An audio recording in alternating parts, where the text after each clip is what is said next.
Ako, nalimutan kong pindutin na naman. Praise God. Good morning po, Pilipinas. Magandang umaga po sa inyong lahat. At purihin ang Diyos sa kanyang kabutihan, sa kanyang pagpapala, sa kanyang himala, sa kanyang presensya. Salamat sa Diyos at nagkaroon tayo ng gawain ngayon. Narito po ako sa aming tahanan. And of course, magandang hapon at gabi naman po dito sa parting Canada, Amerika, at napakabuti po ng ating Diyos. Alam kong lahat po tayo ay pinagpala ng Panginoon at marami po tayong inaasahang gagawin ng Diyos. Di ba? Sabi nga natin the best is yet to come. Well, batiin po natin ating mga kapatid. Remy Manalo, God bless you. Mean Venus Pabino, Badetsky Arcangel, Eden Uy, Pastora Loida, Duenas Nontok, Sister Connie Imperial, Ami Di Castro, Pastora Ami Di Castro, Janus, Rev Mercy Encarnacion, Jem Barista, ay nako, Jen, kumusta na ikaw? Ayan, God bless you, Pastora. Ayan. Rev Esper Cabangon, Edina Caligner, Rebecca Manalo, ayan, purihin ng Diyos, napakabuti ng ating Panginoon. Ano bang ating pag-usapan ngayon? Well, ngayon ay Biyernes diyan sa Pilipinas. Of course, we need to pray for our beloved nation. Katulad ng mga nakalulungkot na nangyayari ngayon. Sa halip na pagtuunan kung anong kailangan para sa ating bansa, wala. Ang ating presidente, vice presidente ay nagkakaroon sila ng misunderstanding at kahalo din dito ang mga taong nasa paligid nila. Well, anyways, na marami naman nagagawa ang panalangin. We still need to pray for them. Rebre Silang Cap, Edeline De La Rosa, Pastor Jennifer Ramos Magtibay, Danny Abad, God bless you. At of course, Reva, Vicky Banawa, Darwin, praise God. Mabuti. Amen. Pastor Jen, no? Ay, napakabuti ng Diyos talaga. Darwin, God bless you. Bigay po natin ang ating verse for today. Tama naman ang Lord. 1 Samuel chapter 8 verse 7. The Lord told Samuel, listen to everything the people are saying to you. They haven't rejected you, but they rejected me. Ayan, naranasan to ni Samuel. At tayo manalangin, God, we thank you so much for your goodness and mercy. Be with us as we continue to know you more in a deeper and personal way. Let your name be exalted. We glorify you in Jesus' mighty name. Amen and amen. Well, napakabuti ng Diyos. At siyempre, sama na rin natin sa pagbati si Tita Inday. Ito po yung nangyari. Ang akala ng mga taong naglilingkod sa Diyos pagka sila inayawan, silang inayawan. Alam niyo, kasama pa rin Diyos dito kasi ang naglagay at nagtakda sa kanila ay ang Panginoon. Ngayon, pinakita po ito ni Samuel. Tandaan natin yan. Well, Pastor Boji, Sulit del Mundo, God bless you. Sister Shenet Macaraig, praise God. At si Sally De Lara, Remy Manalo, God bless you. Tuloy po natin sa oras to. Pero bago po yan, tayo po munang ay manalangin sa oras nito. God, we thank you. We bless you for this word. We ask that you will continue to use this for your glory alone as we continue to know you more in a deeper and personal way. We give you praise, honor, and glory in Jesus' mighty name. Amen and amen. Ayan, bumati ulit tayo. Eliza Ramos, Tuding Brocal, Ninang Agripina Protasio, Alice Barrias, pinagpala talaga ang umaga. Ituloy po natin ang ating paano ang gagawin kung ang ipinapalit ni Samuel ay ang mga anak ang anak niyang di naman ginagawang tama. O nga naman, alam nyo, sa politika yan ang problema eh. Lahat ginagamit nila, pati pamilya nila, anak nila, asawa nila. Pero ang tanong, ginagawa ba nila ang tama? Ginagawa ba nila ang dapat gawin? Ano? Nangyayari puro kampihan at pagkakaroon ng sabwatan sa kung ano na paman, mapabuti, mapamaganda. Sa okay lang sana kung maganda at magsasama-sama sila. Pero ito pong ang ating Diyos po ay hindi natutulog. Nakita ng Diyos na hindi tama ang ginagawa ng mga anak niya. Tingnan po natin yung verse. At bago ko po tingnan, baka kasi matabunan, pagbati po kay Sister Norma Bilar, Precious Gambon, see you soon. Feli Alvarez, more blessing po sa inyo. Tingnan natin, ano bang verse ang meron doon? Sabi nito, 1 Samuel 8:3, the sons didn't follow their father's example, but turned to dishonest ways of making money. Ayan na, woo! Ang nangyari tuloy ang tinignan ay pera. Yan. Paanong kumita sa loob ng simbahan yan, sa loob ng gawain yan, tabernacle. Ayan. Ayan po ang ginagawa ng mga anak ah, ni Samuel. Alam natin, matindi talagang pera. Ang daming kayang paikutin nito at sirain ang pagkatao nito pagdating sa pera. Sobra po. Ang dami po. Lahat po ay prone na pwedeng bumagsak at magkamali po dyan. Pero bago po tayo magpatuloy, Lorna Ocampo, God bless you, at Lorena Rhea, and praise God.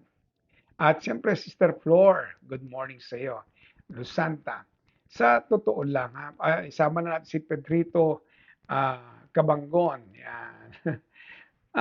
Ganyan nangyayari, di ba? Mapasaan at mapaalin man. Halos ganyan po ang nangyayari. Ayan, nakita ko si Zoila Sandoval. God bless you, sister. Kumusta na ikaw? Dumadating ang pagkakataon. Ang pera po ay, sabi nga may kausap nga ako kasi sabi niya ganyan, yung kanya daw mahal sa buhay, wala nang ginawa kundi humanap ng pagkakitaan. Sabi niya, parang hindi na nasa-satisfied ko anong meron. Gusto niya pa mas marami pa, nauubos yung oras pa. Sabi ko, nakaka-addict talaga yan. Katulad ng posisyon sa gobyerno. Posisyon kahit saan, nakaka-addict yan. Ayaw mong bitiwan kahit na nagkamali ka. Kahit na ba hindi tama na yung nagagawa, ayaw mong bitiwan ng posisyon. Pagkatapos yung sa pera, yan din, pati yung mga bisyo, kaka-addict yan, ganun din po ang pera. Nakaka-addict habang gusto ng tao na magkaroon at maging yumaman, ayan na po. Puro pera, puro pera, puro pera. Ayan ako. Ayaw natin ng ganyan. Siyempre, pagbati po kay Pastor Leia Alad at Benedicto, hallelujah, Kuya Benny Hael, Mona Lisa Lagarteja, at si Sheshe Magan. God bless you. Pastor Rex Pulan, Julita Tuliao. Wow, grabe. Kapag palain po kayong lahat ng ating Panginoon. Kung titignan po nating mabuti, ang ginamit na salita ay bribe para i-deny yung justice sa tao. Kunyari, meron tama na ito na yung tama at hatulan na lang nila. Sabi nila, mas tama yun. Pero may nagbigay ng pera, yun ang sinusundan nila. Ang pera po ay hindi po dapat nating gawing Diyos o idolo natin. Ang pera, kayang ibigay ng Diyos yan at kaya tayong pagkalooban ng Panginoon, lalo na pagka maganda ang ating hangarin at gustong gawin. At siyempre, pagbati kay Ate Leti at Reb May Asensi, ang dami natin ngayong mga kasama. At sabi, nagdesisyon ng tao, nagmaglagay ng hari tulad ng mga bansang nasa paligid nila. Kinausap nila Samuel, kasi sabi ni Samuel, yung anak ko na lang papalit sa akin. Matanda na Samuel. Pero nagdesisyon sila, hindi, ang gusto namin ay maging katulad tayo na nasa paligid natin, meron tayong hari. Ayan na, yan po yung kauna-unang nagkaroon ng hari ang Israel at walang iba kundi si Saul. Kilala po natin yun. Pero bago po ako magpatuloy, si Ayin Air, God bless you Ayin, more blessings sa iyo. Fredlyn de los Santos, Jazz Regodon, Pastor, God bless you. Eunice Sara Reyes, wow, grabe. Hallelujah. God is good. Tingnan po natin ang nangyari. 1 Samuel chapter 8 verse 5, they told him, you're old. Tanda ka na. And your sons aren't following your example. Hindi tama ang ginagawa ng mga anak mo. Ayan. Now appoint a king to judge us so that we will be like all the other nations. Sabi na nga ng iba, di ba? Ang boses ng tao ay boses ng Diyos. Mali po yun. Hindi pwedeng maging boses ng Diyos ang boses ng tao. Ang boses po ng tao ay boses po ng tao. Minsan inaalaw ng Diyos na maganap kasi nga ay sa kapritsyuhan, sa kagustuhan ng mga tao na hindi nila tinatanong ang Diyos, katulad po ng mga taong to sa Israel. Hindi nila tinatanong ang Diyos. Sabi na, gusto namin magkaroon ng hari. Ayan na, ayan na. Kapatid, sa totoo lang, mahirap pangunahan ng Diyos sa lahat ng bagay, sobra. At siyempre, pagbati po kay Eunice Sara Reyes at kay Elizabeth Cultura and Heidi Cruz. More blessings sa inyo. Ituloy po natin ang ating pinag-usapan. Ano ang naging mali dito? Tingnan natin kung ano naging mali. 1 Samuel chapter 8 verse 8 to 9. Ito pong sabi. They're doing just what they've done since I took them out of Egypt. Sabi ni Lord, ginagawa nila yung kanilang ginagawa noon na meron silang tagapamuno sa Ehipto. Yun ang gusto nila, no? Leaving me and serving other gods. Gusto nila kasi merong magsasabi sila, ito dapat ang ating purihin at sambahin. At ang tawag po doon ay talino or kaisipang tumataas kaysa sa kagustuhan ng ating Panginoon. Ayan. At bago po tayong patuloy kay Crescenciana Nuez, God bless you, at Talen, Gaila, and Pastora Connie Catoy. More blessing po sa inyo, Pastora. No? Sabi niya ganyan, listen to them now, sabi ni God, no? Sige, Samuel, makinig ka sa kanila, pakinggan mo sila. Yan sinasabi ko. Minsan yung boss ng tao ay nasusunod. Pero hindi nila alam kung ano mangyayari, anak ko. Ayan, ang dami kong nakakausap. May mga nakakausap ko, sabi nila ay humingi sila ng tawad sa Diyos sa kanilang paghiling. Hindi kung ano ang gusto mo, Lord, kundi sa paghiling, kung sino ang dapat mamuno, at pagkatapos humingi ng tawad at humingi ng sorry God, patawarin mo kami sa aming pagkakamali. Mga kapatid, nangyayari minsan ang mga bagay na ganyan. Isa lang po ang nangyayari, isa lang po ang masasabi ko, yung nangyayari sa Israel, minsan nangyayari mismo sa ating bansa. Nagaganap yan. We thought, tama yung ating iniisip, pero ang totoo niyan, nagkulang tayo sa pananalangin, pagtanong sa ating Panginoon. At bago po magpatuloy, Maricel Leonardo, God bless you, Eduardo Furigay, at si Benilda Sante, more blessings sa iyo. No? Purihin ng Diyos. Ituloy po natin. Pinangunahan nila ang Diyos. Walang corporate prayer. Yan, pinangunahan nila ang Diyos. Walang corporate prayer. At di nagtatanong sa overseer ng Diyos. Sino bang overseer? Si Samuel. Hindi sila lumapit para magtanong. Bagkus, pinangunahan nila si Samuel, pumili ka ng hari para sa amin. Naku, ang laki pong pagkakamali niyan. Sa totoo lang, ito po yung bagay na maaaring pagkabagsakan at hindi matupad ang plano ng Diyos. Katulad po na nangyari sa Israel. Sayang. Kung sana naghintay sila, dahil gagawin naman ng Diyos yun. Pero dahil ang nangyari ay ang mga tao ay nagpumilit. At ang sabi nga po dito, ang sabi ng Lord, makinig ka sa kanila. Be sure na warningan mo sila tungkol sa mga hari. Ayan. Okay, may consequence. Alam nyo, hindi naman nagagalit ang Diyos. Kaya lang dahil sa pinangunahan natin siya minsan, ay nagkakaroon ng consequences yung ating mga ginagawa. Hindi dahil galit ang Diyos, kung ano naging desisyon mo sa buhay mo, yun po ay nagiging tinatawag nating consequences of what you choose. Kaya nga pipiliin mo kung ano talagang tama. Dito sa pangyayaring ito, ang mga Israelita ay gusto nang pumili ng sarilang hari at tinatalikuran ng Samuel. Samuel po yung nalungkot nung oras na yon. Sabi naman ni Lord kay Samuel, huwag kang mag-alala, hindi naman ikaw ang tinatanggihan, akong ang kanilang tinatanggihan. Sa totoo lang, hindi po dapat tayo talaga tuloy-tuloy na gumagawa ng mga bagay na nais natin. Kailangan natin una, manalangin. Pangalawa, maaari magtanong sa lingkod ng Diyos kung ano ba ang dapat kong gawin. Sasamahan tayo naman ng ating Panginoon. Samahan niya tayo.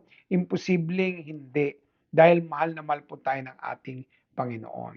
At siyempre, bago tayo patuloy, pagbati po kay Arabella Caballero, Juvie de la Peña, Wilma Silang, and of course, Pastor Bobby Abad. In other words, let us be careful on this. Ingat lang po. Ayan, ingat lang. Una, wag nating pangunahan ang Diyos. Pangalawa, wag natin saktan din ang mga lingkod ng Diyos. Pangatlo ay magtanong talaga tayo sa masusing pananalangin sa lahat ng ating pwedeng maging desisyon. Ayan, praise God.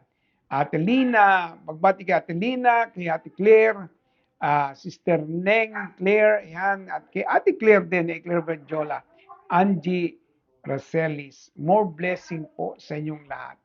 Bigay po natin ang final thoughts natin to, maging manalanginin. Lagi mag-pray para tama ang ating gagawin sa kanyang paningin. Malalaga po na kapag meron talaga tayong nais mangyari, let's pray first. Ayan. Huwag tayong, katulad ng iba, na desisyon, gagawin ko ng assistant pastor yan. Kasi mayaman. Yan, huwag ganun. Magtigil natin yan. Gagawin ko ng assistant pastor yan kasi magaling, matalino. Huwag skills. Take time to kneel down and pray. Inangaan ko po itong si Rev Sharon. Ayan, lagi kami nag-uusap niya, no? Pastora, meron ka bang gustong gawin natin maging pastora, assistant pastor mo dyan sa iyong gawain? Ang sagot niya kaagad sa akin, Pastor, inilulod ko pa rin sa Panginoon kung sino talaga. And we keep praying, ina-agreean ko siya. Until such time, may mga nangyari, may mga naganap, parang biglang kumilos ang Diyos para ipakita yung dapat niyang ipakita.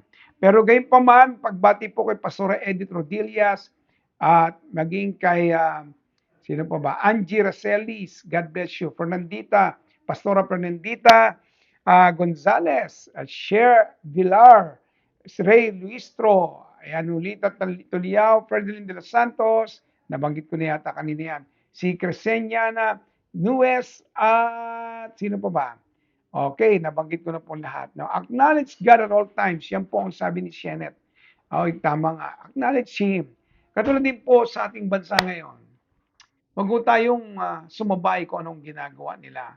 Kung meron man lang tayong magiging panalangin ngayon, Lord, itono mo pong muli ang bansa namin. Itono mo po kung ano mang mga pagkukulang. Kung maganda po ang ginagawa at ang magagandang ginagawa ng aming presidente ay may tuloy ito. At kung ano man ang mga bagay pang hindi naiayos ay maging maayos. Panginoon, samahan mo lahat ng aming mga tagapanguna sa aming bansa. Yan po ang ating dapat maging panalangin. Di ba? Ay, Sister Doris, ang aking kong pinsan. Yan, si Doris, Benilda Sante, at Mafe Hernandez. Tayo po'y manalangin sa oras na ito. God, we lift unto you our beloved nation, Philippines. First of all, we ask, just continue to align our political uh, um, part of the Philippines, Panginoon. Ang mga politika na dumadaloy ngayon, ayusin mo po, Diyos, mula po sa aming presidente, sa mga cabinet members, sa lahat po ng mga namumuno, maging ito po ay sa mga military, at maging mga senador, mga congress. God Almighty, wag na po itong pagalingan at kung ano pa, ang dami pa pong kailangan matanggap at maranasan ng bansa namin, Panginoon. Marami pa pong dapat pag-aksayanan ng panahon, lalo po ang ikagaganda at panatiling pagkilos mo sa aming bansang Pilipinas. God, hindi po ito madali, but we ask for a powerful revival, awakening for our beloved nation. Continue to move mightily to our beloved nation. Mula po sa aming Presidente, Vice Presidente at kanilang mga pamilya, pababa po hanggang sa lahat na nasasaklawan ng aming gobyerno. Ito man ay non-government nasamahan, Panginoon, lalo ng mga simbahan. God, move mightily to our beloved nation. In Jesus' mighty name, marami pang pwedeng maayos, maging maganda sa bansa namin, Panginoon. Tulungan mo po kami, Lord. We need you in our nation, God. We need you, Lord. We need your touch. We need your power. We need your presence. We need you for our beloved nation. Oh God, let your love flow. Let your power flow. Let your presence flow. Let your name, God Almighty, be exalted in Jesus' mighty, mighty name. Lord, mabawasan po ang pagpatayan, ang kaguluhan sa aming bansa. Malis po ang drug addiction, malis po ang corruption sa pangalan po Jesus. Bagkus kumilos at bumaba ang iyong mighty touch, O God, for our beloved nation. God, tipuin mo ang Luzon, Visayas, Mindanao. And Father God, we are so thankful We are so thankful. I'm so thankful na lagi mo sinasagot ang aming mga panalangin. Pagpalain mo po lahat ng aking mga kasama ngayon na nanood at manonood pa. I-bless mo ang buhay nila at ang kanilang mga pamilya. Iparanas mo, Panginoon, ang iyong presensya at ang iyong nagumapaw na pagkilos. Lahat ng kanilang pangailangan ay meron po silang maranasang pagsama ng iyong presensya sa lahat, Lord, ng kanilang inihiling. In Jesus' mighty name, Lord, bago matapos ang buwan na ito, may mga answered prayer kaming mararanasan na tulad po ng mga pagsagot mo sa panalangin ng maraming tao dito sa lugar po ng Canada, ganon din, Lord, sa Pilipinas. In the name of Jesus, the power of God continue to flow. Let your love flow. Let your presence flow. Let the gift of evangelism flow. The gift of faithfulness, Lord, flow right now in the name of Jesus upon each one of us.